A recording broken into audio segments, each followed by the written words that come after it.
the top comics you need to be on the lookout for on Wednesday, November 13th, 2019.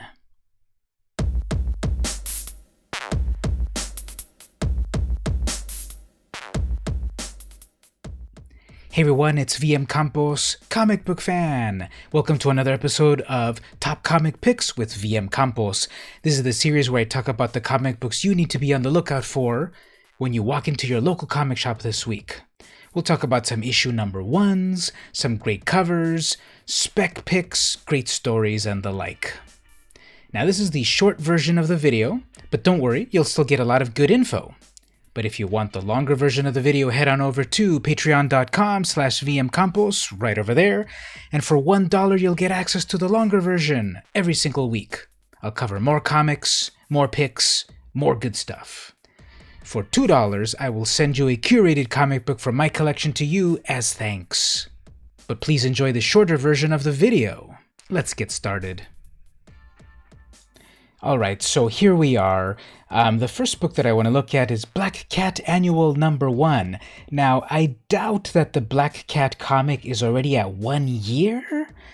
But okay, this is the annual for 2019.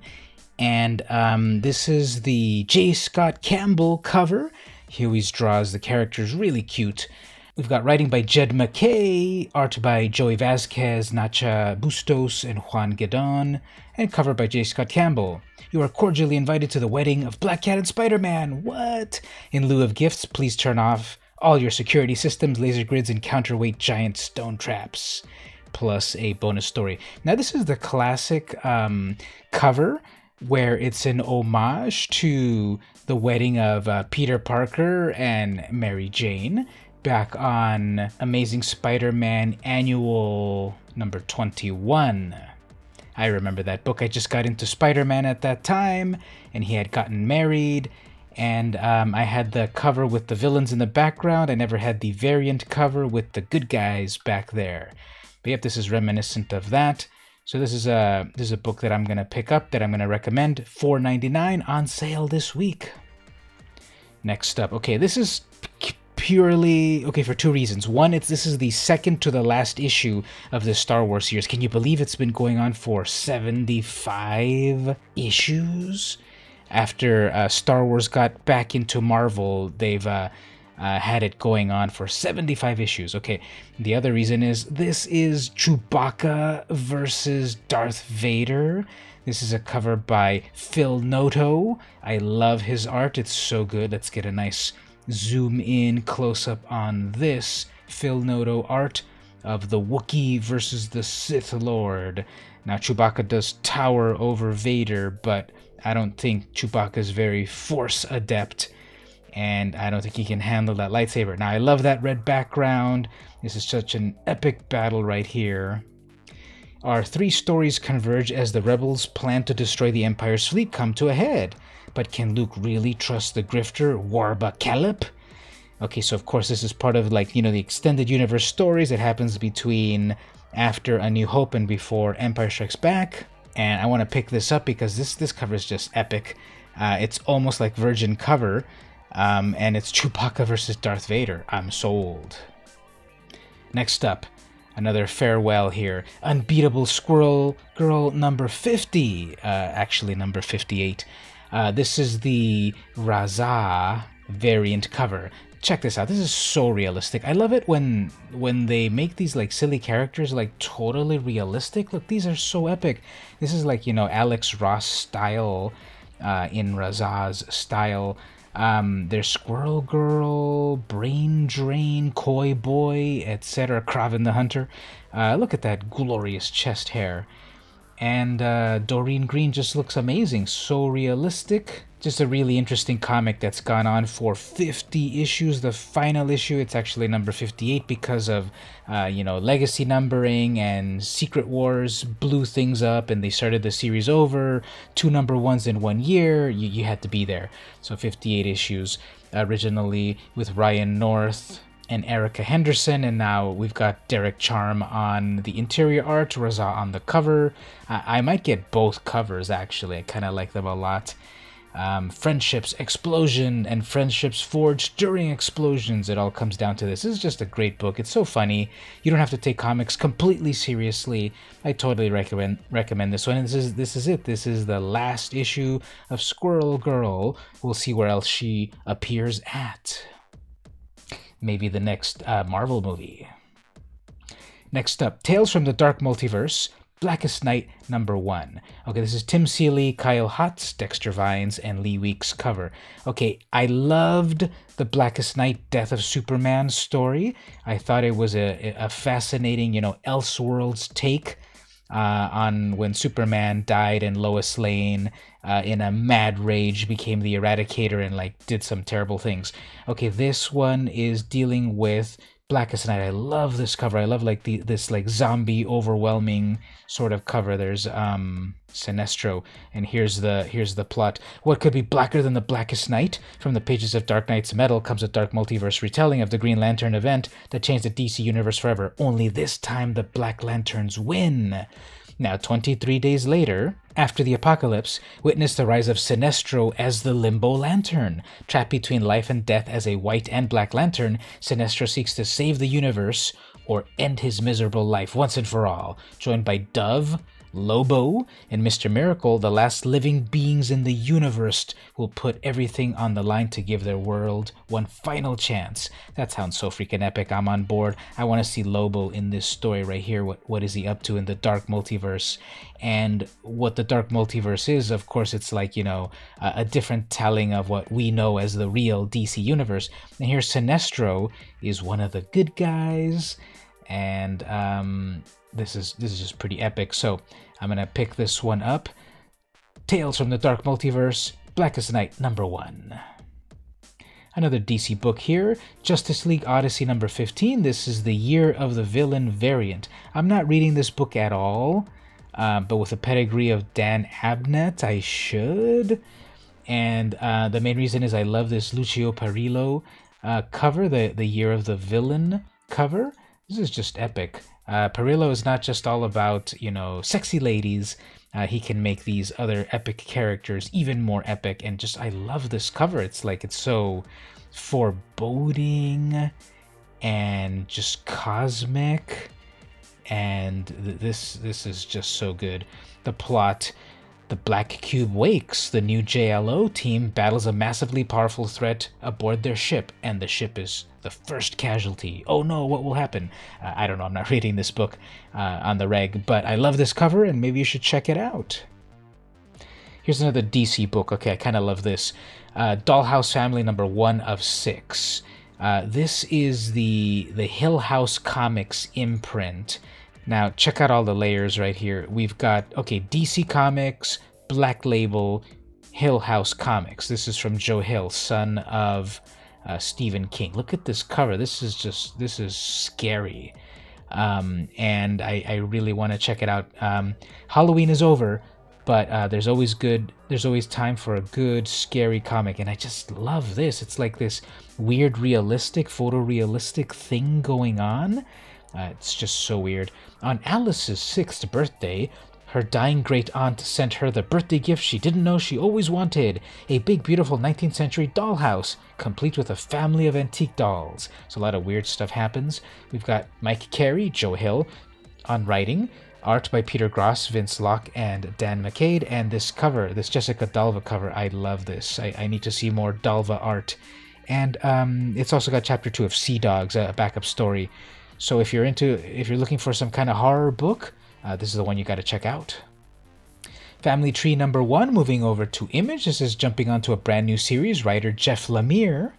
Art and cover art, Phil Hester, Ryan Cody, Eric Gapsper. When an 8-year-old girl literally begins to transform into a tree, her single mom, troubled brother, and possibly insane grandfather embark on a bizarre and heart-wrenching odyssey across the back roads of America in a desperate search for a way to cure her horrifying transformation before it's too late. Now, this one actually has an interesting video, kind of like a motion comic.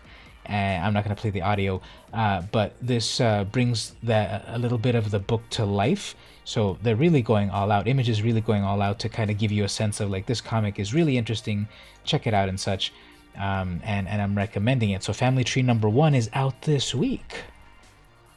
Next, over at Dark Horse Comics, ElfQuest, Stargazer's Hunt #1 of 6. Can you believe it? ElfQuest has been around for 40 years. First published in 1978 by Warp Graphics, Wendy and Richard Pinney. Here they come back as the writers. And art by Sonny Strait, cover art by Wendy Pinney. So when ElfQuest, the final quest, concluded, it ended the hero's journey of Cutter, Kinseeker, chief of the Wolf Riders. But that was only the start of a new adventure for Cutter's brother in all but blood, Skywise.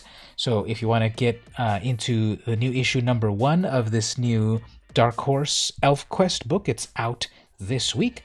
Head on over to your comic shops and check it out. You can also get a preview of what the book is about right over here at Previews World, and see if you might be interested in that. Really fascinating that this book has been around on and off. Where was it at? Warp Graphics, it was at Apple Comics, it was at Marvel Comics, and now it's at Dark Horse. Another book that's been around for quite a while, Usagi Yojimbo 35th Anniversary. This is issue #6 of the current series at IDW. So Usagi Yojimbo first appeared on the pages of Albedo #2 way back in 1984.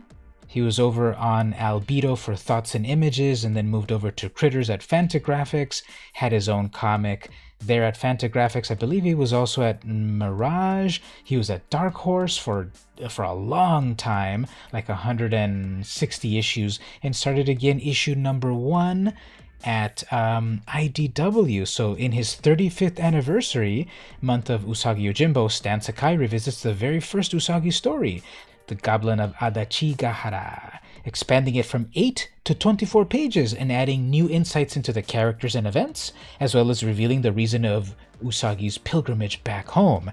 Now, the interesting thing is that this is actually a cover homage. If we get a close-up right here, is a cover homage to his very first appearance, which I do happen to have a copy of. Actually, let's switch over to the other camera right over here. So I do have a copy of Albedo #2, first appearance of Usagi Yojimbo. Hey, that looks pretty familiar. This is the very first story, really cool, one of the gems of my collection. I'm definitely then picking up the sort of like remixed cover with Usagi Yojimbo #6 at IDW. Over at Dynamite, I'm picking up Elvira, Mistress of the Dark #10, the photo cover. These photo covers are amazing. This comic is so much fun. The art is so cute. The writing is so ribald. And these covers just sell it.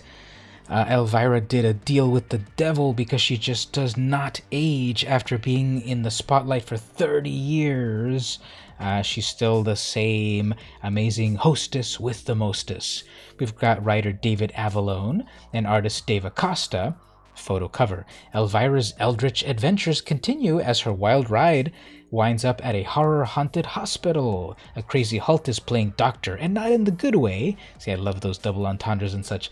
But Elvira is ready to operate as only she can in her latest absurd escapade. So this has just been really a fun series. I just have Elvira's voice in my head when I read the book, and I've been getting all of the photo covers. The Joseph Michael Linsner covers are also amazing, and everyone doing covers is really good. I like this book a lot, so check it out when you go to the shop. Next up, Teether, #1 of 4. Now this is the Kelsey Shannon variant cover. This is from Antarctic Press. Writer David Hutchison, art David Hutchison, and this is the Kelsey Shannon cover. Dylan Brown thinks he's made a friend with new transfer student Lily Quist, but when the grisly remains of local kids appear, he starts to suspect the new girl is something to do with it. Okay, so this is like a completely violent, over-the-top horror comic book from Antarctic Press. If you look at any of the other covers, you will see that they're pretty violent and such. This is the Onyx edition variant cover, and right there's already just a lot of violent stuff happening. So this is one of the ones you want to get this. This is for cover price, low print run, really alternative there, and you got to get this one when you get over to the shop. And lastly, over at Ablaze. Honestly, I didn't know about that publisher at all, so these are very low print run.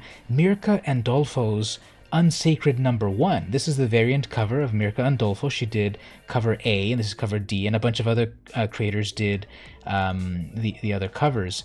So I want to get this one in her style. It's a little bit of Adam Warren-esque, but in her own style. Very risque, black and white. And what's this story about? The extraordinary talent of Mirka Andolfo, she worked on Unnatural, of course, and DC Bombshells, brings to life a heaven and hell filled with humor and lovable characters.